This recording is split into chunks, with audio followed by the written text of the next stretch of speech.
This Week in Connecticut with Dennis House starts now. Greetings, everyone. I'm Dennis House. Straight ahead today, could the answer to easing congestion on Connecticut's busiest highway be this, a bridge to Long Island? Developer Steve Shapiro is with us today.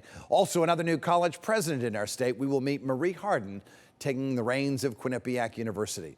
Plus, domestic violence on the rise. Mary Jane Foster of Interval House explains why there are so many cases. And Michael Fiedler on his new book aimed at people watchers. But first, Interstate 95 is Connecticut's busiest highway, and traffic jams on this 111-mile-long highway that stretches from Stonington to Greenwich lead to congestion on other highways, like I-84 and the Wilbur Cross and Merritt Parkways. Experts say, well, 95 cannot be widened, so solutions might be more ferries, helicopters, and trains. They've all been proposed, and now an old idea is new again, a bridge to Long Island.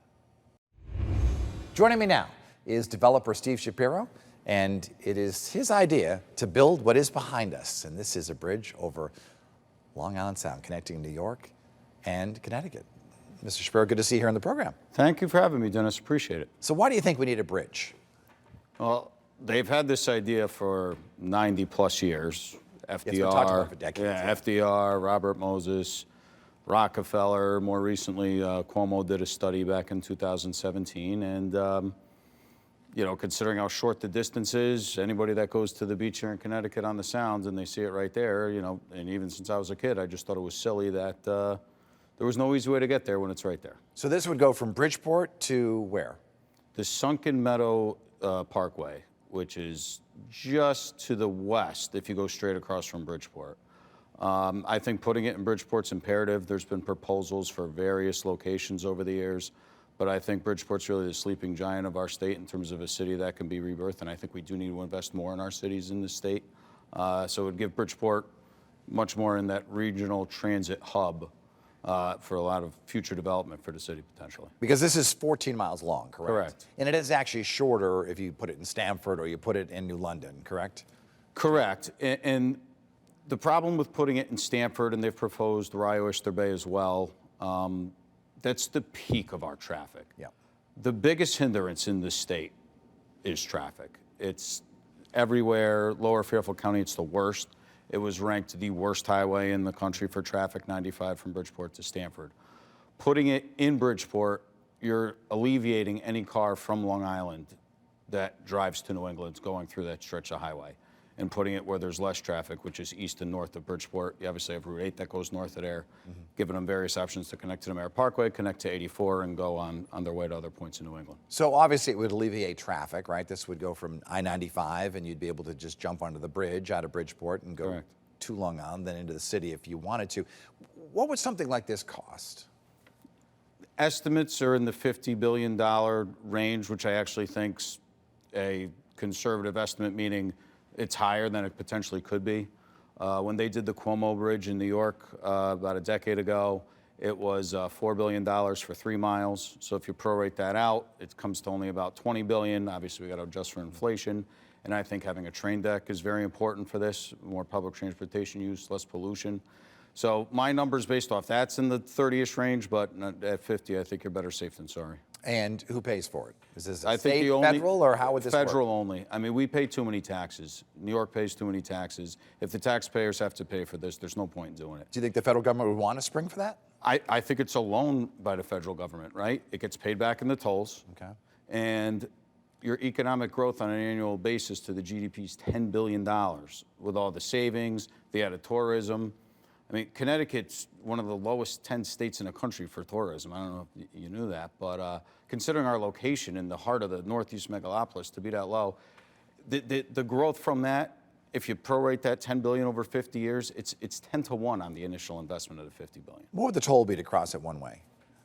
Estimated right now. $39. And $39. that $39 would be paid back in the 40-ish year conversations, which on an infrastructure project of this size is not that long of a duration of time for a full recoup of the investment. And in terms of structurally, and this is a challenge to go across a huge body of water like that, although the water's not all that deep. Correct. At that point, and there are some spots where you could put some of the pilings and things like that. But how difficult a project would this be? How long would it take?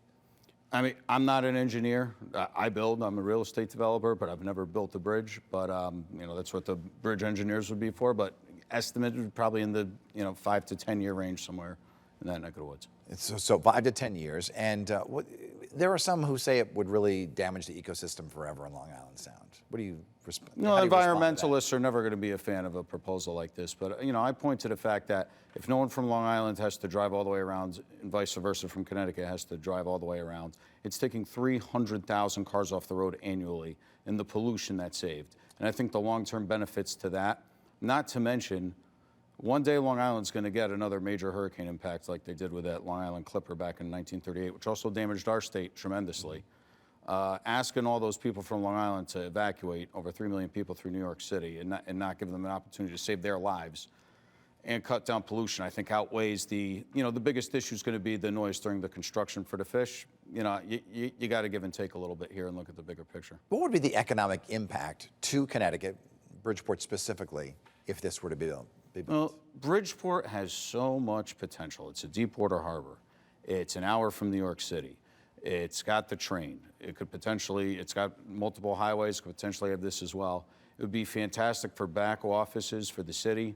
Bridgeport's the biggest city in our state. We're the richest state and the richest country in the world, and Bridgeport really needs something to get it going. We need buzz. We need more tourism in the state. We need stuff to get people excited and make people happy. And we used to build stuff in this country all the time. The Empire State Building was built in 1 year. And, you hear an idea like this, it'll never happen. But we're Americans. If we put in the will and have the dream and the desire to do something, and I think the attention this has gotten has shown people's desire to want this, I think it's something we could get done. Let's talk a little bit about, because this drawing here behind me, I realize it's computer generated, but it doesn't look 14 miles long to me. Will it be much larger than that? It's definitely going to be longer. That's a mock-up rendering. It's a mock, I yeah, did. that's This is just initial. Here's an idea that's been out a bunch of times, and obviously, if this is something that gets momentum that the federal government would get behind, you're going to get something much prettier than this. That's more accurate to scale. So, what's the response been by federal officials to your proposal? This is very preliminary. When the time comes, when there's a response, I'm sure we'll all hear about it. Let us know. Steve Shapiro, developer, hoping to build the. We don't want to call it the Long Island Bridge, right? We want to call it the Connecticut Bridge, right? We could come up with something very creative when the time comes. Let's see if the federal government wants to come and write that check. That's the most important thing, Dennis. Good enough, Mr. Shapiro. Thanks so much for being in the Pleasure program. being here. What do you think? Let me know on social media. When we come back, another new college president, this time Quinnipiac University.